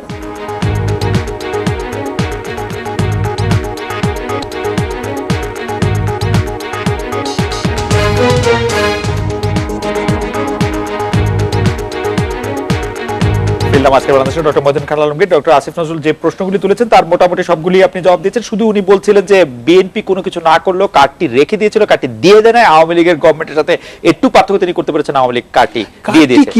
মানে আমাদের হাতে ট্রানজিট ছিল, যে ট্রানজিটের প্রসঙ্গে বিএনপি আওয়ামী লীগের শীর্ষ নেতারাই বলেছিলেন যে, তারা যখন বলেছিলেন তখন মনে রাখবেন যে বাংলাদেশের সাথে ভারতের যে বাণিজ্য ছিল, ভারতের পাকিস্তানের সাথে বাণিজ্য তার চেয়ে বেশি ছিল, সে সময় তারা কোনো কথা বলেননি। সেটা তাদের দেখা দরকার ছিল বলে আমি মনে করি। কিন্তু আমি যে কথাটি বলতে চাচ্ছি এই প্রসঙ্গে, সেটা হলো এই যে আমার হাতে যে ট্রানজিটের অধিকার আছে, এটা খুব বেশি দিন যে আমি ধরে নিতে পারবো কুপমণ্ডলের মতো, এটা মনে করার কোনো সঙ্গত কারণ নাই। এটা মনে করার সঙ্গত কারণ নাই। এককালে তিব্বত এই কথা মনে রাখতো, এককালে সিকিমও এই কথা বলতো, কিন্তু কথা বলে তারা খুব একটা ফায়দা লাভ করে নাই। আমি অন্য সব কথা বলবো না, আমি দুটি ক্ষেত্রে প্রসারণের কথা বলবো। একটি হলো যে আপনার টেকনাফের অদূরে পূব দিক দিয়ে আপনার মায়ানমারের নদীপথ ধরে মিজোরাম পর্যন্ত যাওয়ার নদীপথ এবং বন্দর ভারত প্রায় স্থাপন করে ফেলেছে। ঠিক তেমনি আমাদের মেঘালয় দিয়ে আপনার পর্যন্ত অসম পর্যন্ত তাদের রেলপথ এবং যে আপনারা সড়ক পথ তারা যথেষ্ট উন্নয়ন করে ফেলেছে। এখন এই দুটি ক্ষেত্রে যদি উন্নয়ন আপনার শতকরা 100% হয় বা পূর্ণাংশ হয়, তাহলে আমরা আদিকাল থেকে আমাদের উপর এই যে তথাকথিত ট্রানজিট বলে যে নির্ভরশীলতা, এই নির্ভরশীলতা যদি ধরে রাখি তাহলে তো আমরা মনে করবো যে আমরা বোকার স্বর্গে বাস করছি। ঠিক আছে, এটা থাকবে না। সে ধরে রাখা দিয়ে আমাদের কোনো লাভ হচ্ছে না, কিন্তু দিয়ে আমাদের কি লাভ হচ্ছে?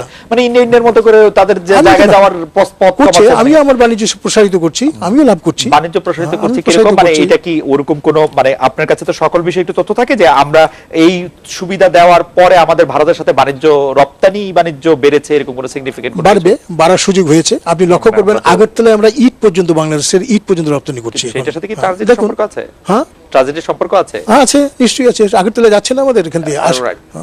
আগরতলা আমরা ইট পর্যন্ত রপ্তানি করছি। ইট পর্যন্ত রপ্তানি করছি। সেই ইট রপ্তানির ক্ষেত্রে কতটা কি কার্যকর আছে সেটা অবশ্য আমরা একটু দেখবো। আমি ডক্টর আসিফ নজরুল একই প্রশ্ন আপনার কাছে একটু করতে চাই, যে একই বিষয়ে, যে আমরা আমাদের বাংলাদেশের মানুষ খুব স্বাধীন সত্তার কথা বললেও অনেক বিষয়ে, বিশেষ করে সাংস্কৃতিক এবং অনেক বিষয়ে আমরা ভারতের উপর অনেকখানি নির্ভরশীল। ভারতের ছবি, ভারতের এটি, বাংলাদেশের মানুষের এইসব মানসিকতা আপনি কিভাবে দেখেন? যে মানসিকতার দিক থেকে যদি আমি বলি, এবং সরকারও বিভিন্ন সুযোগ সুবিধা করেও দেয়, ভারতীয় ছবি আসছে। আমার নিজের কাছে মনে হয় কি, ধরেন আমরা যখন বিদেশে পড়াশোনা করেছি, ডক্টর আলমগীরও বাইরে পড়াশোনা করেছেন, আমরা দেখতাম যে অন্য দেশের চ্যানেল দেখতে হলে আপনাকে পে চ্যানেল দিতে হয়, টাকা দিয়ে দেখতে হয়। ধরেন আমি যখন আমেরিকাতে ছিলাম, আমার মনে আছে আমি আমেরিকা রিয়াল মাদ্রিদের একটা খেলা দেখেছি, তো এই জন্য আমাকে $12 পে করতে হয়েছে, পে পার ভিউ। তো আমাদের দেশে যেইভাবে আপনার ইন্ডিয়ান চ্যানেলগুলোর রাস্তা সুযোগ করা হয়েছে, অন্যান্য দেশের চ্যানেলও আছে, কিন্তু ইন্ডিয়ান চ্যানেলের প্রকোপটা অনেক অনেক বেশি, কারণ এখানে দুইটা ল্যাঙ্গুয়েজ আছে, পশ্চিমবঙ্গের বাংলা এবং হিন্দি, ইন্ডিয়ার হিন্দি। এনডিটিভির ইংলিশ আছে, কোনো অসুবিধা নাই, নিউজ চ্যানেল। এবং এটা এমন স্ট্রংলি, এত ব্যাপকভাবে বাংলাদেশের মানুষকে দেখানোর সুযোগ করে দেওয়া হয়। বাংলাদেশের সব মানুষ তো ওই পরিমাণ শিক্ষিত লেভেলে তো আমরা পৌঁছাই নাই, ওই পরিমাণ সচেতনতার লেভেলে তো আমরা পৌঁছাই নাই। আপনি একদম হাতের মধ্যে যখন এরকম একটা বিনোদন পাবেন, আমি সন্দেহ করি যদি আমি ইউরোপে থাকা অবস্থায় এরকম আমেরিকার বিনোদন পেতাম বিনা পয়সা, সেটা আমি নিজেও দেখতাম।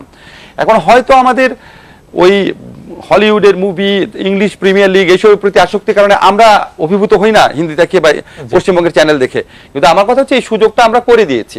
এবং এই সংস্কৃতির অনুপ্রবেশের সাথে সাথে বাজার দখলের যে প্রক্রিয়াটা আছে, সংস্কৃতি অনুপ্রবেশ এবং বাজার দখল একটা অনিবার্য সম্পর্ক আছে। ভারতীয় পণ্য ক্রয় করা, ভারতীয় শাড়ি ক্রয় করা, ভারতে শপিং করতে যাওয়া, এটার একটা বিরাট আপনার সুদূর প্রসারী ইম্প্যাক্ট আছে। এটা আমি মনে করি অবশ্যই অত্যন্ত নেতিবাচক। আমাদের এই স্বাধীন সত্তাটা কিছুটা নির্মাণ করার ক্ষেত্রে ব্যর্থতার দায়িত্ব হচ্ছে সরকারগুলো।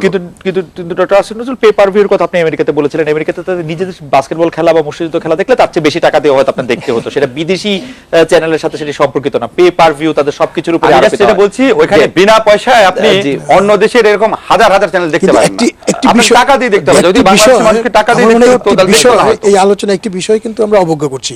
আমাদের মনে রাখতে হবে যে প্রযুক্তির কল্যাণে এই যে তথ্য, এটা সীমান্তবিহীন হয়ে গেছে।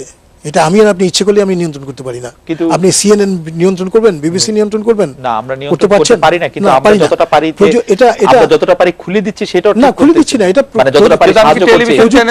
প্রযুক্তি একে সীমান্তবিহীন করে ফেলেছে। কিন্তু আমি কি টেলিভিশন চ্যানেলে সৌদি আরবের চ্যানেল দেখতে পারবো? দেখছেন, আল জাজিরা দেখছেন না? না না, ওইটা তো অন্য জিনিস। আমি বলছি বিনোদনমূলক। আপনার ওই আল জাজিরা তো নিউজ চ্যানেল একটা, এখন আমি আল জাজিরা তো কাতার ভিত্তিক নিউজ চ্যানেল একটা। এখন আমি যদি ধরেন আপনি যেটা বললেন সেটা ইন্টারনেটের মাধ্যমে সম্ভব, ইন্টারনেট তো সবাই অ্যাফোর্ড করতে পারে না, টেলিভিশন তার জন্য অনেক বেশি লোক অ্যাফোর্ড করতে পারে। আমি কেন চাইলে নিকারাগুয়ার টিভি দেখতে পারবো? আমি, আপনার দরকার নাই। কিন্তু আমি যেটা বলতে চাচ্ছি সেটা হলো এই যে প্রযুক্তি তথ্যকে সীমান্তবিহীন করে ফেলেছে। এটা আমি আর আপনি ইচ্ছে করলে নিয়ন্ত্রণ করতে পারি না। প্রযুক্তি তথ্যকে কিন্তু সীমানাবিহীন করে ফেলেছে। কিন্তু বাংলাদেশের মানুষের এই আরেক দেশের জিনিস দেখার ব্যাপারে এই আগ্রহটা কিভাবে দেখেন?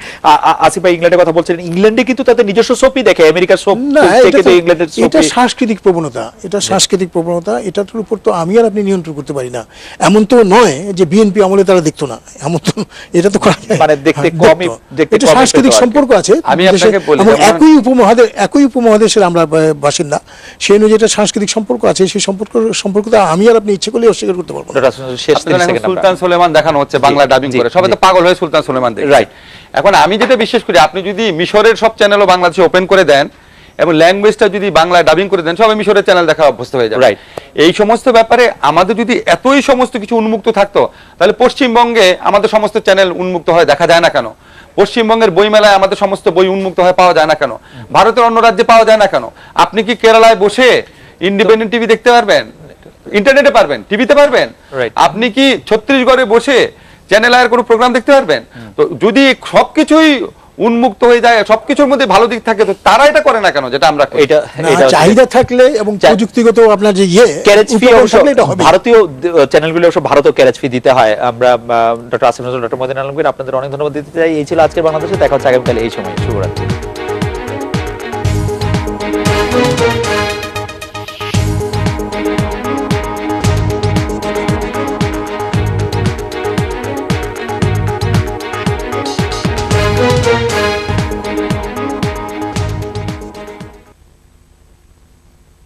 আন্তর্জাতিক বাণিজ্যের তত্ত্ব অনুযায়ী এখানে তো আপনার হার জিতের কোনো প্রশ্ন নাই। এখানে আপনার ধরুন লক্ষ্য করুন, আপনার যে আপনার ভারতের যে 8টি রয়েছে আমাদের উত্তর এবং পূর্বাঞ্চলের দিকে, এদের সাথে আমাদের বাণিজ্য না বাড়ানোর তো কোনো যুক্তিকতা আমরা দেখি না। বাণিজ্য বাড়ালে তাদের লাভ এবং তার চেয়ে বেশি আমাদের লাভ বলে আমি মনে করি। আমি অর্থনীতির ছাত্রী, আমি মনে করি আমাদের লাভ, এবং সেই সূত্রে আমরা যে পদক্ষেপগুলো নিয়েছি সেই পদক্ষেপগুলো আমি মনে করি বহু আগেই নেওয়া প্রয়োজন ছিল।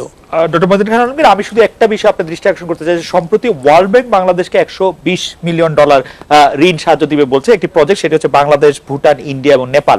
তো সেই প্রজেক্টের দিকে দৃষ্টি দিতে গিয়ে আপনার নিশ্চয়ই মনে থাকবে 2013 সালে আমরা যে কুনমিং ডিক্লারেশন করেছিলাম, সেখানে আমাদের যে বাংলাদেশ, চায়না, ইন্ডিয়া, মায়ানমার যে প্যাক্টটি হওয়ার কথা ছিল, সেই প্যাক্টটি থেকে আমরা সরে এসেছি অনেকখানি, এবং বাংলাদেশ, ভুটান, ইন্ডিয়া, নেপালের সাথে সেটি করার ব্যাপারে আমরা গুরুত্ব বেশি দিচ্ছি। কিন্তু সাদা চোখেই তো বোঝা যায় যে বাংলাদেশ, চায়না, ইন্ডিয়া, মায়ানমারটি অনেক বেশি যৌক্তিক এবং কার্যকর বাণিজ্য সুবিধা আমাদের দিতে পারতো। কেউ কেউ বলছে যে এটা ভারতের চাপে হতে পারে। আমি মনে করি না। এখন ভুটান, নেপাল এবং বাংলাদেশ এবং ভারত, আমাদের এদেশ বাণিজ্য বাড়ার অর্থ এই নয় যে কুমিংয়ে আমরা যে ঘোষণা করেছিলাম, কিংবা ওই ঘোষণার সূত্র অনুসারে আমরা চীনের সাথে যে বাণিজ্য প্রসারের কথা বলছিলাম, সেখান থেকে আমরা দূরে সরে এসেছি। আমাদের মনে রাখতে হবে বাংলাদেশের এখন সর্ববৃহৎ বাণিজ্যের অংশীদার কিন্তু চীন। এটা কেউ বলতে পারবে না। ডক্টর আসিফ নজরুল এই প্রসঙ্গে কোনো কিছু বলবেন? যে সেটি প্রফেসর মাইনুল ইসলাম বলছিলেন চিটাগং থেকে, যে বিসিআইএম এর প্রতি যে আমাদের গুরুত্বহীনতা, সেটি অনেকটা ভারতের। আমি আপনার প্রথম প্রসঙ্গটা ফিরে যাই। আপনি ডক্টর মহিউদ্দিন খান আলমগীর অত্যন্ত, মানে কি বলবো, অত্যন্ত পড়াশোনা করা একজন মানুষ, বাট রাজনীতির কারণে হয়তো অনেক কিছু উনি মানে ওইভাবে বলতে চান না। কিন্তু আমি আপনাকে বলি, আচ্ছা আপনার সামনে আমি কয়েকটা জিনিস বলি, আপনার প্রতি শ্রদ্ধাবোধ রেখেই বলি। আপনি যে ইউরোপের উদাহরণ টানলেন ট্রানজিটের জন্য, ঠিক আছে, পৃথিবীর কোনো দেশে একটা দেশের ন্যাশনাল কোর কমিটি বলেছে 1086 টাকা ট্রানজিট ফি দিতে হবে। সেটাই নিরপেক্ষ বিশেষজ্ঞ যারা আছে, ঢাকা বিশ্ববিদ্যালয়ের শিক্ষক যারা আছে, তারা বলছে এটা খুবই কম। সেখানে 186 না 87 টাকা। আমাদের কোর কমিটি বলছে 1000 সামথিং, আর আমরা রাজি হয়ে গেলাম 100 সামথিং এ। 1 নাম্বার। 2 নাম্বার হচ্ছে পৃথিবীর কোনো দেশ, আপনাকে আমি ধরেন, আপনি বেয়াদবি হিসাবে নিয়েন না, চ্যালেঞ্জ করলাম, পৃথিবীর কোনো দেশ অন্য দেশকে তার নিজের দেশের নদীর ভিতরে রাস্তা বানিয়ে ট্রানজিট করতে দিয়েছে, যেটা আমরা করতে দিয়েছিলাম? পৃথিবীর কোনো দেশের সীমান্তে, বন্ধু দেশ তো আমরা বলি, বাংলাদেশ, ভারত নাকি বন্ধু, পৃথিবীর কোনো বন্ধু দেশের সীমান্তে একতরফাভাবে এক দেশের মানুষকে আরেক দেশের সীমান্ত রক্ষী বাহিনী মেরে ফেলে? আপনি আরব, প্যালেস্টাইন বলতে পারেন, তো শত্রু না, সেটা আমেরিকা মেক্সিকোর ক্ষেত্রে হয়তো। আমেরিকা মেক্সিকো এত না, আমি এটা নিয়ে অনেক লিখেছি প্রথম আলোতে, এত না। ওটা তো ড্রাগস যারা চোরা কারবার করে, সেটা অনেক কমে গেছে, অনেক কমে গেছে। আমার কথা শেষ হয়নি। জি জি প্লিজ। আরেকটা কথা, পৃথিবীর কোনো দেশে অভিন্ন যে নদীর পানি আছে, আপনি এটা নিয়ে প্রচুর পড়াশোনা করেছেন, লিখেছেন, অভিন্ন নদীর পানিতে এত নাকি বন্ধু ভারত আমাদের, এত কিছু আমরা ভারতকে দিয়ে দিলাম। এত বছর হয়ে গেল, একটা তিস্তা নদীর পানির চুক্তি হলো না? 54টা নদীর মধ্যে একটা নদীর পানির মাত্র চুক্তি হয়েছে। পৃথিবীর কোন দেশে এইরকম কোট আনকোট বন্ধু আছে কিনা? আরেকটা কথা হচ্ছে, যেই প্রকল্প, এরকম অনেক উদাহরণ দেওয়া যায়, মানে আমাদের কাছে মনে হয় কি, কিছু মনে করেন না, একদম অনেস্টলি বলি, আমাদের কাছে মনে হয় যে বর্তমান সরকারকে ক্ষমতায় যে কোনো ভাবে রাখার চেষ্টা করছে ভারত সরকার, শুধুমাত্র এই সমস্ত একতরফা সুযোগ সুবিধা কিন্তু পাওয়ার ডক্টর জন্য, আসিফ নজরুল, যা ইচ্ছা বাংলাদেশের সাথে করার জন্য। ডক্টর আসিফ নজরুল, একটু আমি জানতে চাই যে আপনার সব প্রশ্ন উত্তর নিশ্চয়ই দিবেন, কিন্তু মানে বাংলাদেশে যদি বিএনপি সরকার ক্ষমতায় থাকে তখনও তো আমরা দেখেছি যে বাংলাদেশ থেকে গ্যাস বিক্রি করার জন্য বিএনপি সরকার কি পরিমাণ উদ্গ্রীব হয়ে উঠছিল। সরকার যেই থাকুক, ভারতের এত চিন্তিত বা উৎফুল্ল হওয়ার তা তো কিছু আপনি আছে? অবশ্যই বলতে পারেন, কিন্তু যে 2001 সালে না, আপনি যদি কম্পারেটিভ তখন যদি বিবিএনের গ্যাস দিয়ে দেওয়া হতো, তখন যদি বিবিএনের গ্যাস দিয়ে দেওয়া হতো অবশ্যই আমরা বলতাম। এবং আমি মনে করি আজকে বাংলাদেশের রাজনীতি এমন জায়গায় চলে গেছে, বিএনপিও যদি ভারতের ধরেন পদলেহন করার সুযোগ পায় পদলেহন করবে, কিন্তু তার জন্য কি আমরা বিএনপি সমালোচনা করবো না? রাইট। আরেকটা কথা, বিএনপি সবাইকে ট্রানজিট দিয়ে দেওয়া হয়েছিল, বিএনপি সবাইকে রামপাল চুক্তি করা হয়েছিল। বিএনপি, আমি বললাম তো আপনাকে, বিএনপি যদি সুযোগ পায় ক্ষমতা আসার জন্য ভারতে তারা বদলেহন করতে রাজি হবে।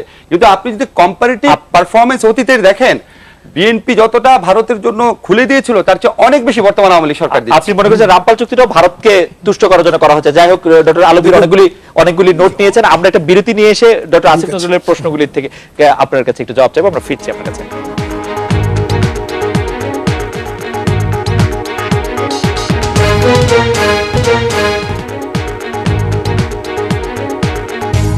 ফিরে এলাম। আজকে বাংলাদেশে অনেকগুলি প্রশ্ন ডক্টর আসিফ নজরুল করেছেন, ডক্টর মহিউদ্দিন খান আলমগীর, এবং ভারতের এই বিষয়গুলি, ভারতের সাথে বাংলাদেশ আন্তঃসম্পর্কের এই বিষয়গুলি আপনি কিভাবে? উনি যেসব প্রশ্ন করেছেন তার মধ্যে দুটোর উত্তর আমি দেবো, এবং আমার মনে হয় এই দুটোর উত্তর দিলে উনি বাকি যে প্রশ্নগুলো সম্পূর্ণভাবে বা সম্পর্কিত হয়ে করেছেন তার উত্তর তিনি পেয়ে যাবেন। প্রথম হলো এই যে ট্রানজিট ফি।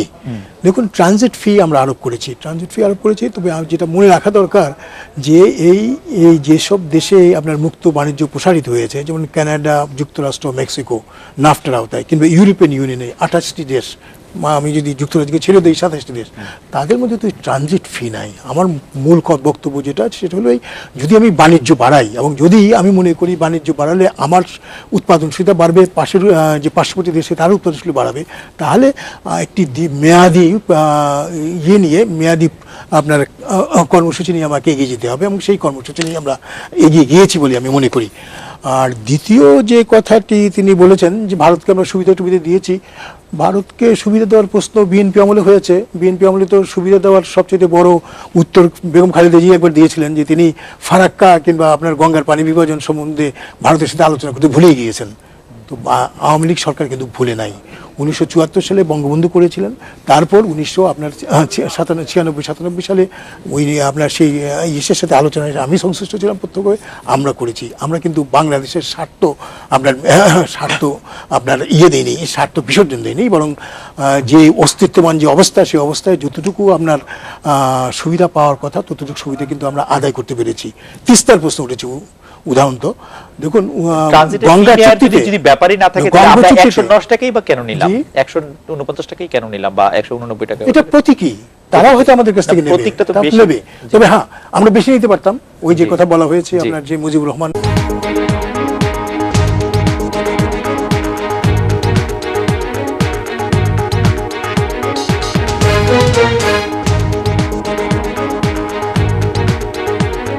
স্বাগত। আজকে বাংলাদেশে আপনাদের সঙ্গে আছে আমি খালেদ মহিউদ্দিন। জানে মালে নিরাপদ একটি রাষ্ট্র পেতে চায় জনতা, কথার রাজনীতি বদলে সেই চেষ্টায় বেশি লোকপ্রিয় হবে, এসব নিয়ে আজকে আলোচনা। আমরা এখন কথা বলতে স্টুডিওতে আছেন সাবেক স্বরাষ্ট্রমন্ত্রী ডক্টর মহিউদ্দিন খান আলমগীর, আছেন ঢাকা বিশ্ববিদ্যালয়ের আইন বিভাগের অধ্যাপক ডক্টর আসিফ নজরুল। স্বাগত আপনাদের ডক্টর মহিউদ্দিন খান আলমগীর। জাতীয় শোক দিবসে বেগম জিয়া এবার নিজের জন্মদিনের কেক কাটেননি, আপনি এর কোনো রাজনৈতিক তাৎপর্য দেখছেন কিনা? হ্যাঁ, রাজনৈতিক তাৎপর্য আছে। তাৎপর্য হলো এই, বেগম জিয়ার সত্যিকারের জন্মদিন কিন্তু 15ই আগস্ট নন। উনি যখন ক্ষমতায় ছিলেন তখন কতিপয় লোক তাকে বুদ্ধি দিয়েছিল যে 15ই আগস্ট যদি আপনি জন্মদিন পালন করেন, তাহলে আপনার জন্মদিন পালনের উচ্ছ্বাসে আপনার জাতীয় শোক দিবসের যে আছে, আপনার শোক দিবস যেটা আছে সেটা ম্লান হয়ে যাবে। তো এটা কাজ করে নাই। বেগম খালেদা জিয়ার আপনার স্কুলের রেকর্ডপত্র আমি নিজে দেখেছি, তার রেকর্ডপত্র পরীক্ষা করে দেখা গেছে যে 15ই আগস্ট তার জন্মদিন নন। এখন জন্মদিন করে আসছেন, লোকজন সমালোচনায় পড়েছেন, দেশব্যাপী লোকজন এটাকে খুব একটা ভালো চোখে দেখেনি বলেই তিনি বলেছেন যে না, আমি এখন থেকে জন্মদিন করব না। তার কারণ আমি চাই যে বাংলাদেশে গণতন্ত্র ফিরে আসুক। তো বাংলাদেশে গণতন্ত্র ফিরে আসার জন্য বেগম খালেদা জিয়া এককভাবে নির্বাচন মানে জনগণের কথাকে উনি গুরুত্ব দিচ্ছেন। আমি হ্যাঁ বলতে পারেন জনগণের কথা এবং মনোভাবের তিনি গুরুত্ব দিয়ে এবং গুরুত্ব দিয়ে মনে করছেন যে এভাবে করলে হয়তো তিনি এখান থেকে উঠে আসতে পারবেন। কিন্তু আমি মনে করি যে বদনামটা তিনি কুড়িয়েছেন এই জন্মদিন পালন করে 15ই আগস্ট, সেই বদনাম থেকে সহজে ছাড়া কি মানে বদনামটা থেকে যে তিনি বেরোতে চাচ্ছেন সেই ব্যবস্থাটা কি আপনি স্বাগত জানাবেন, নাকি আপনি মনে করবেন যে বদনাম কুড়ানোটাই ঠিক ছিল? আমি মনে করছি এখানে বেরোনোর তো কোনো প্রশ্ন নেই, এখানে বেরোনোর কোনো প্রশ্ন নেই। তিনি তাকে বলতে হবে যে হয় 15 তারিখ আমার 15ই আগস্ট আমার জন্মদিন, না হয় আমার 15 আগস্ট জন্মদিন না। এটা তথ্য, আপনার কাছে কি তথ্য আছে সেই তথ্যের উপর নির্ভর করে। এতে তো আপনার তার বেরিয়ে আসার প্রচেষ্টা বা অপচেষ্টা এই হিসাবে আমি অভিহিত করব না। ডক্টর আসিফ নজরুল কি মনে করেন যে এর কোনো রাজনৈতিক তাৎপর্য রয়েছে কিনা? আমি প্রথমেই আপনাকে বলি যে আমি ডক্টর মহিউদ্দিন আলমগীরের সাথে একমত যে এই জন্মদিন পালন করাটা দেশের মানুষ ভালো চোখে দেখে নাই। কারণ সবচেয়ে বড় কারণ হচ্ছে ওনার এটা যে জন্মদিন, এটা নিয়ে যদি কোনো সন্দেহ না থাকতো, প্রথম থেকে উনি প্রধানমন্ত্রী হওয়ার আগের থেকেই যদি এই জন্মদিন থাকতো এবং ওনার জন্মদিন ক্ষেত্রে যে অন্যান্য ডেটগুলো যদি কোথাও না পাওয়া যেত, যেমন ওনার শিক্ষা সনদে অন্য ডেট পাওয়া যায়, এবং এইটা নিয়ে যদি কোনো বিতর্ক না থাকতো, তাহলে অবশ্যই ওনার জন্মদিন পালন করার অধিকার ওনার ছিল, ডেফিনেটলি ছিল। কারণ আপনার ধরেন বঙ্গবন্ধু মারা গেছেন, এই দিনটা যতই শোকের হোক, 15ই আগস্ট যদি কারো জন্মদিন হয়, সে জন্মদিন পালন করার অধিকারটা থাকবে না? এটা থাকবে। কিন্তু আপত্তিটা কোন জায়গায়, যে ওনার এটা জন্মদিন করে এটা নিয়ে মানুষের মনে প্রচন্ড সন্দেহ রয়েছে এবং সন্দেহ থাকার কারণ রয়েছে। এবং আমি ওনার সাথে 100% একমত, যারা এই ধরনের বাজে বুদ্ধি দেয় তারা আসলে মানে কতটা দেশপ্রেমিক, কতটা গণতন্ত্র প্রেমিক এবং তাদের মধ্যে কতটা মনুষ্যত্ববোধ আছে, এটা নিয়ে আমার প্রশ্ন জাগে আর কি। যে আপনি সত্যিকার জন্মদিন পালন করতে পারেন, আপনি 15ই আগস্টের মতো একটা দিনকে মিথ্যা জন্মদিন কেন পালন করবেন? এটা রাজনৈতিক ফায়দা কিভাবে সম্ভব? আর রাজনৈতিক ফায়দা কি মানবিক মূল্যবোধের ঊর্ধ্বের কোনো ব্যাপার নাকি? তবে উনার আরেকটা বক্তব্যের সাথে আমি একমত না, বিনয়ের সঙ্গে বলি, সেটা হচ্ছে দেখেন পৃথিবীতে সমস্ত দেশে যখন পলিটিশিয়ানরা ভুল করেন তারা দোষ স্বীকার করেন। পলিটিশিয়ানরা তো মানুষ, তারা আপনার নিজের অবস্থান পরিবর্তন করেন, অবস্থান পরিবর্তনের কারণে নিজের আত্মসমালোচনা করেন, সব জায়গায় সবসময় এটা হয়। বাংলাদেশে আমরা যদি কাউকে মানে গলা টিপে ধরি যে তুমি এটা করেছো, কোনোভাবে সে যদি মানে কোনোভাবে থেকে ছাড়তে দিতে আমরা রাজি না।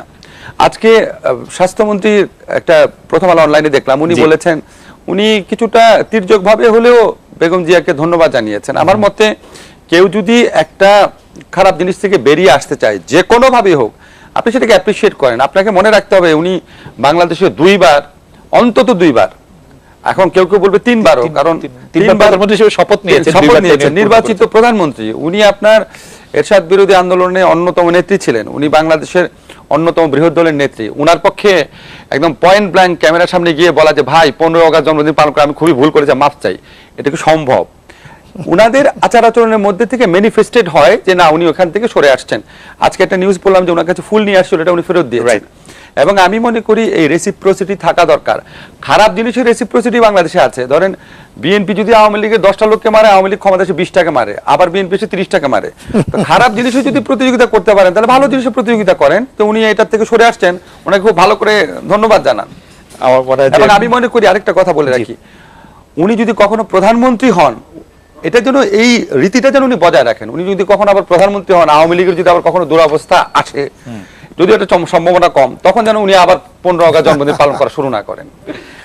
আমি যে কথাটা বলতে চেয়েছিলাম সেই কথাটা হলো এই যে উনি ভালো করতেন যদি বলতেন যে না 15 আগস্ট আমার জন্মদিন না, এটা সত্য, এটা তথ্য নির্ভর হতো। কিন্তু এর বাইরে আপনার রাজনৈতিক ফায়দা লুটানোর জন্য এটাকে ঘুরিয়ে ফিরিয়ে বলা, ওটা আমরা খুব একটা পছন্দ করি না।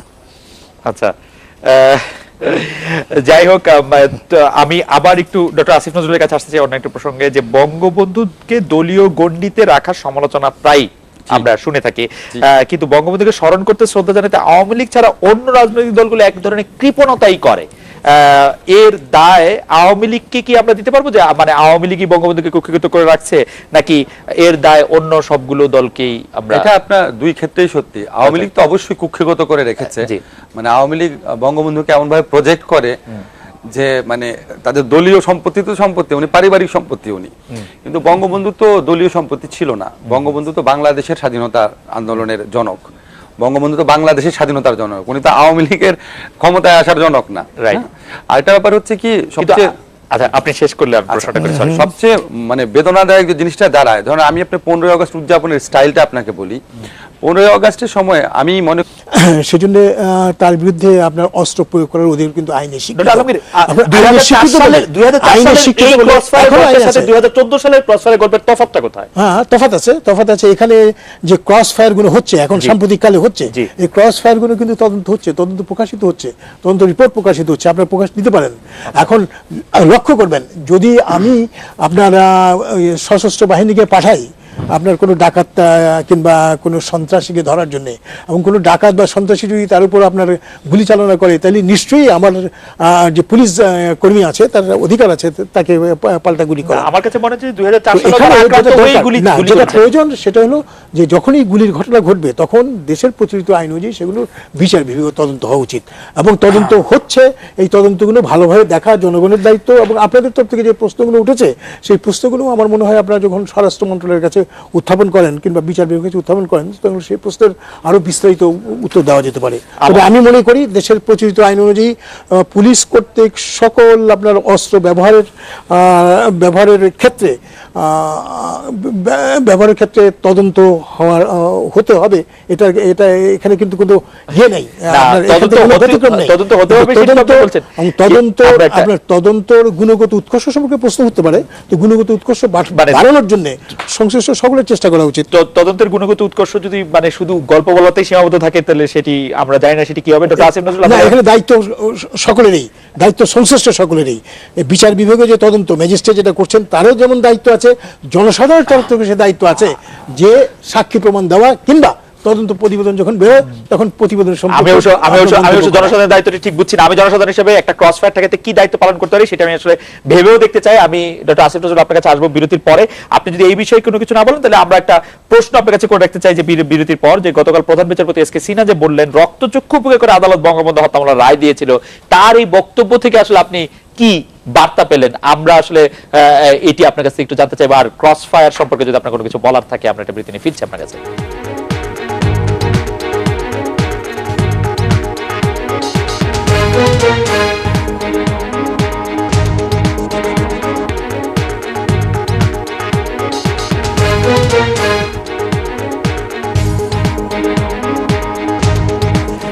ফিরে এলাম আজকে বাংলাদেশে। ডক্টর আসিফ নজরুল, বিরতির আগে জানতে চাইছিলাম যে ক্রস ফায়ার সম্পর্কে আপনি আর কিছু বলতে চাচ্ছেন কিনা। আরেকটা জিনিস হচ্ছে যে রক্তচক্ষু অপেক্ষা করে প্রধান বিচারপতি যে বলছেন আদালত ক্রসফায়ার সম্পর্কে না, আপনি একটা কথা ডক্টর মহিউদ্দিন আলমগীরকে জিজ্ঞেস করেছিলেন যে আওয়ামী লীগ কি বঙ্গবন্ধুর রাজনীতি থেকে সরে আসছে কিনা।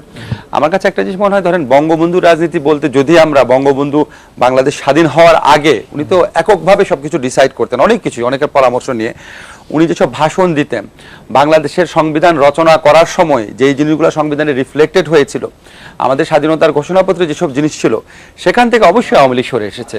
কারণ বঙ্গবন্ধু যেই অর্থনীতির কথা বলতেন, উনি সামাজিক ন্যায় বিচারের কথা বলেন, সমাজতন্ত্রের কথা বলতেন, জাতীয়করণ করতেন, রাষ্ট্রের সম্পদ যেন ধনী গরিব সবাই সমভাবে ভোগ করতে পারে সেটার কথা বলতেন, সম্পদ যেন কিছু মানুষের হাতে কুক্ষিগত না হয় সেটার কথা বলতেন। তারপর আপনার উনার সময় বাংলাদেশে পররাষ্ট্রনীতির ক্ষেত্রে যে দৃঢ়তা ছিল, আপনাকে একটা এক্সাম্পল দেই, ডক্টর আলমগীর নিশ্চয়ই মনে থাকবে, যখন আপনার ফারাক্কা ব্যারেজ টেস্ট রান করা হয়, বঙ্গবন্ধু তো রাজি হয়নি ফারাক্কা ব্যারেজ চালু করতে দিতে, তাও 3 মাস না 2.5 মাসের জন্য চালু করা হয়েছিল। তারপর যখন এটা অব্যাহত রাখা হয়, বঙ্গবন্ধুর আমলে স্ট্রংলি প্রোটেস্ট করা হয়। আর আজকে যদি আপনি আওয়ামী লীগের মানে আচরণ দেখেন, ইন পার্টিকুলার ভারতের ক্ষেত্রে বা অন্য, মানে ওই দৃঢ়তা, ওই দেশপ্রেম, ওই দায়িত্ববোধের ছিটাফোটা বর্তমান আওয়ামী লীগের মধ্যে আছে কিনা, as far age India is concern, India তো আমাদের সবচেয়ে ইম্পর্টেন্ট প্রতিবেশী, এরকম আরো অনেক বিচ্যুতি চিহ্নিত করা যায়।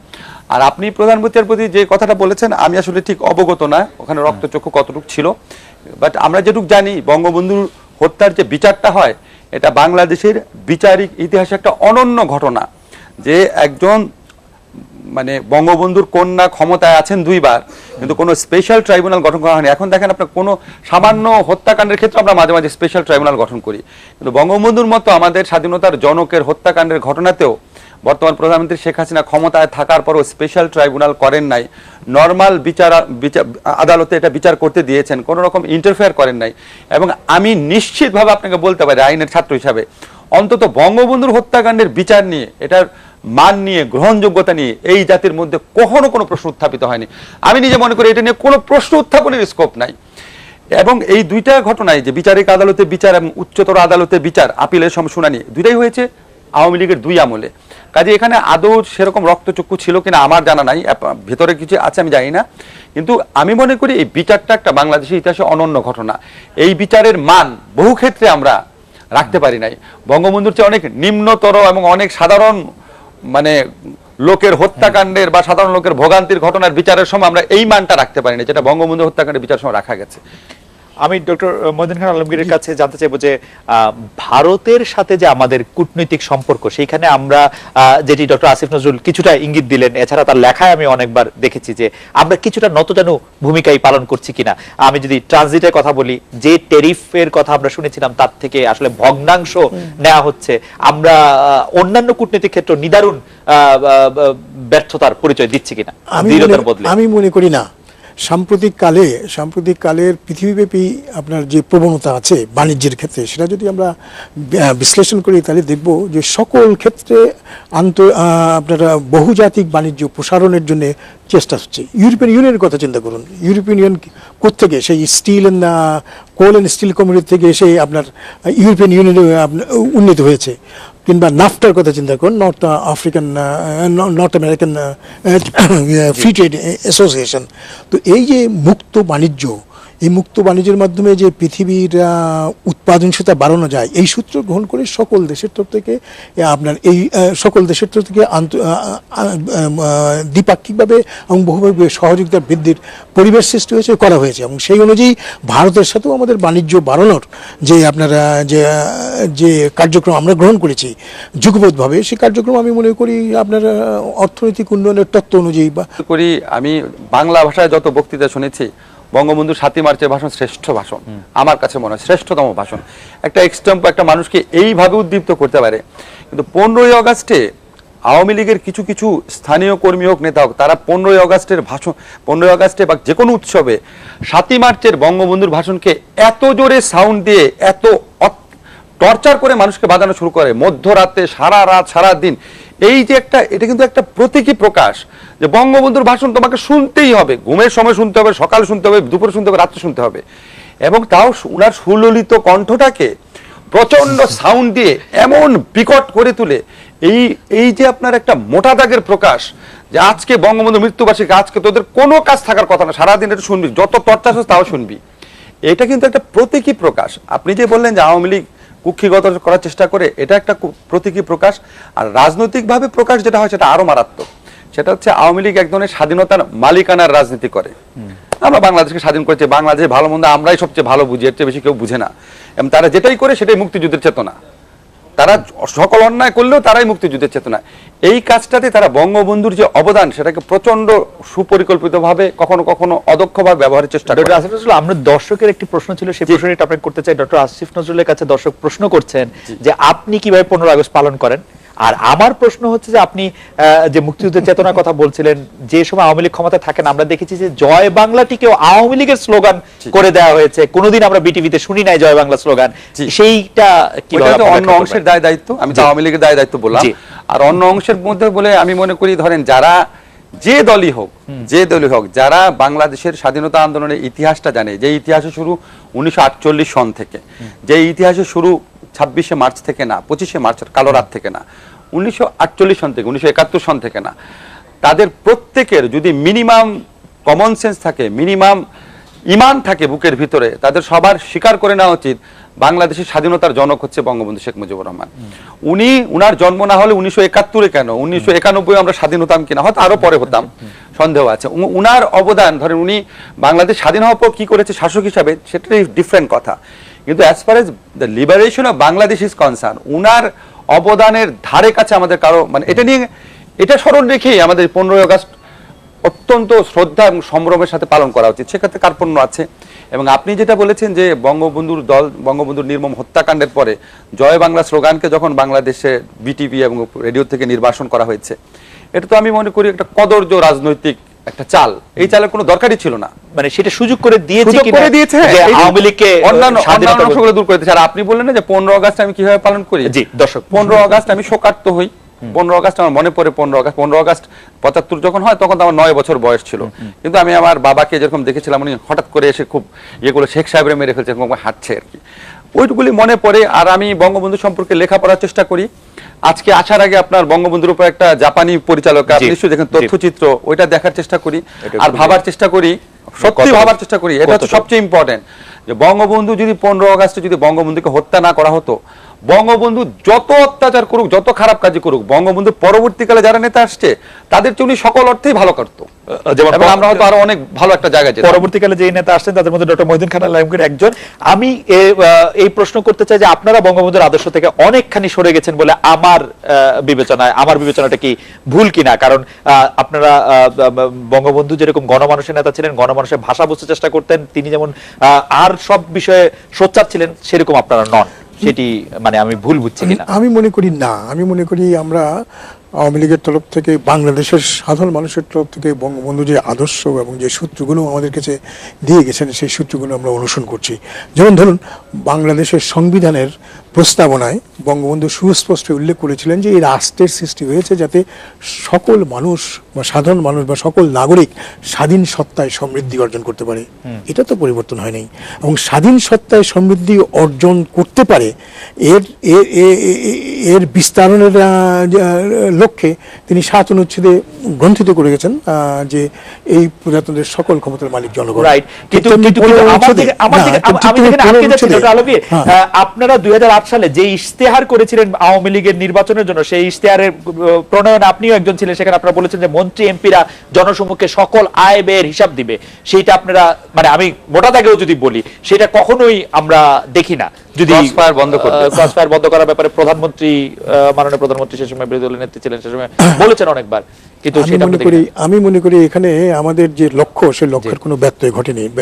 এই জন্যে যে আয়করের হিসাবের কথা বলেছেন, আয়করের হিসাব ওই 2008 সালের পর থেকে নির্বাচন কমিশনে কিন্তু সকল প্রার্থীকে দিতে হয়, এবং সকল প্রার্থীকে দেওয়ার পর এটা কিন্তু আপনি আপনার কাছে নিয়ে আসতে পারেন। আজকে যে প্রত্যুত্তর আছে সে নিয়ে আপনি জানতে পারেন। কাজে এটা প্রকাশিত হয় না, এটা বলা ঠিক নয়, এটা পেতে পারেন। আপনারা বলেছিলেন প্রতি বছর দিবেন ডক্টর আলমগীর, আপনার ইশতেহারে ছিল প্রতি বছর জনসম্মুখে দিবেন। হ্যাঁ, প্রতি বছরই এটা দেওয়া হচ্ছে, এবং এটা আপনি ওখান থেকে নিয়ে নিতে পারেন, ওই আপনার ইয়েতে নির্বাচন কমিশন থেকে।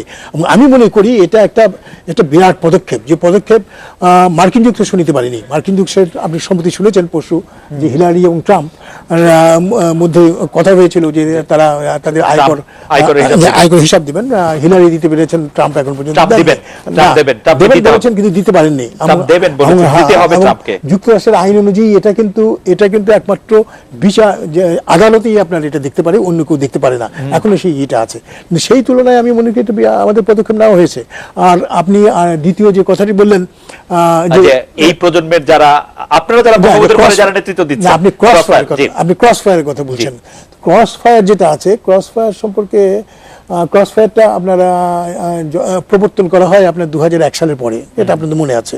পরে আপনার এই যে র্যাব কিংবা র্যাট, এটাও কিন্তু তখন সৃজন করা হয়েছিল। এখানে এর আইনগত ভিত্তি যেটা, সেটা হলো এই যে আপনারা যারা আইন শৃঙ্খলা রক্ষার দায়িত্বে আছেন তাদের উপর যদি আক্রমণ হয় তাহলে তাদের আত্মরক্ষার অধিকার আছে। শুধু তাই নয়, যদি কেউ তাদের কাছ থেকে পালিয়ে যেতে চায় তাহলে যাতে পালিয়ে না যেতে পারে সেজন্য কমিটির কথা বলেছেন।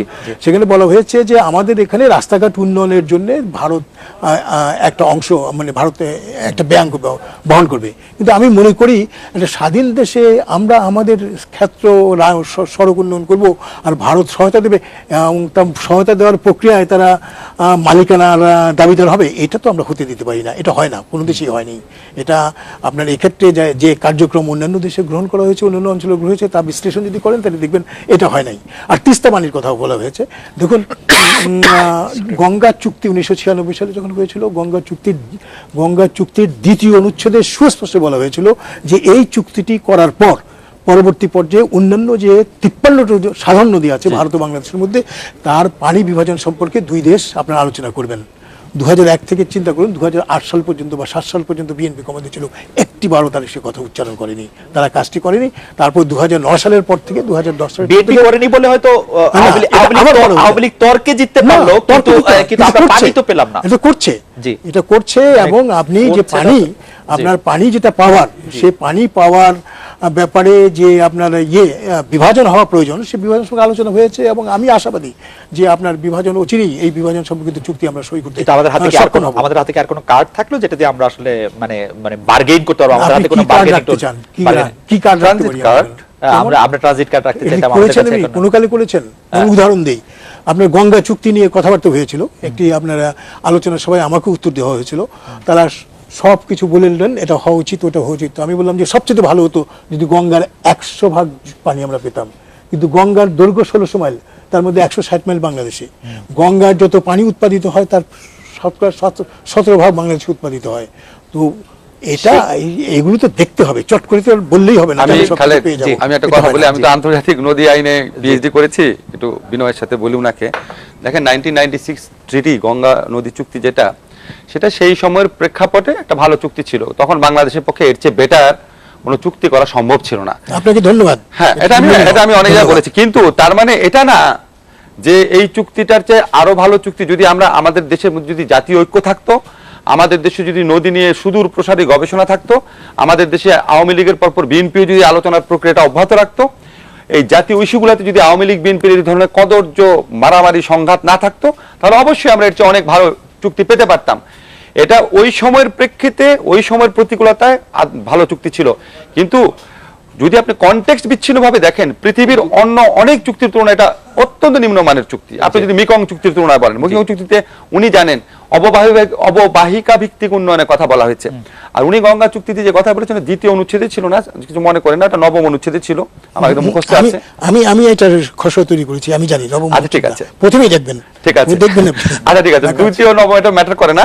করে। মূল ব্যাপার হচ্ছে যে যদি ম্যাটার করে তাহলে আমি ঠিক থাকলাম, যদি আপনি নবমের কথা বলেন। আচ্ছা, ঠিক আছে, এটা পরে দেখা যাবে। চুক্তি দাড়ি কমাটামা পর্যন্ত খসড়া আমাদেরকে করতে হয়েছে। অবশ্যই আপনি করেছেন, কিন্তু এমনও তো হতে পারে আপনার চেয়ে আমার একটু বেশি মনে আছে, এটা হতেই পারে আপনারা করেছেন। আচ্ছা, এনিওয়ে, দ্বিতীয় অনুচ্ছেদে আমরা ধরে নিলাম, ওখানে বলা আছে যে দুইটা দেশ নো হার্ম, ইকুইটেবল ইউটিলাইজেশন এবং ফেয়ারনেস, ইকুইটেবল শেয়ারিং ও ফেয়ারনেস, এই তিনটা নীতির ভিত্তিতে অন্যান্য নদীর পানির ভাগাভাগি নিয়ে আলোচনা করবে। সেই আলোচনাটা পরে বিএনপি করতে পারে নাই বা করে নাই। এই বিএনপির এই ব্যর্থতা তো আপনাকে এই কিন্তু ডক্টর আসিফ নজরুল, বিএনপির এই ব্যর্থতাটা কি কখনো বাস্তবতার নিরিখে মাপা যায়? আমরা আসলে বিএনপি থাকি বা আওয়ামী লীগই থাকি, আমি আপনাকে অনেস্টলি বলি, আমাদের সেই বার্গেনিং পাওয়ার আছে কিনা?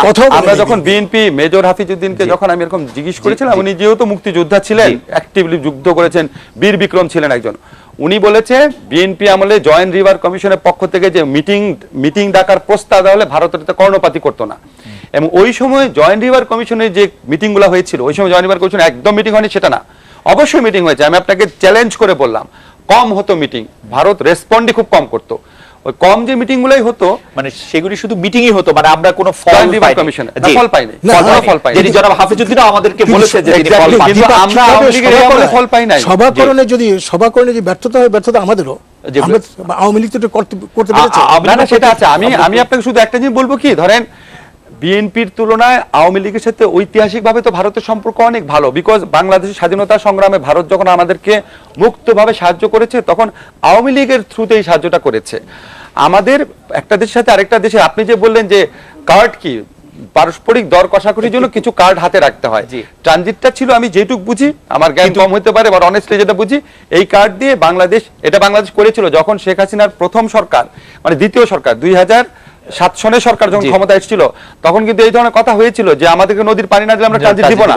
এটা পরবর্তীকালে যখন এই প্রশ্নবিদ্ধ নির্বাচন হয়, তখন আওয়ামী লীগের সেই দর কষাকষি ক্ষমতা হারিয়ে ফেলে। আমার মনে হয় যে আমরা একটা বিরতি নেই, কিন্তু ডক্টর আসিফ নজরুল, আপনি নিশ্চয়ই এটা পরে আরেকটু ব্যাখ্যা করবেন আমাদের। এই ট্রানজিট কার্ডটি তো বিএনপির অন্তত হাতে ছিল, তারপরও তারা জয়েন্ট রিভার কমিশনে ডাকলে তারা আসতো না কেন? কার্ডটা দিয়ে দেয়নি তো, আওয়ামী লীগ কার্ডটি দিয়ে দিয়েছে। এই প্রসঙ্গে আমরা একটু ফিরছি, আলমগীরের কাছে আমরা ফিরছি একটু পরে।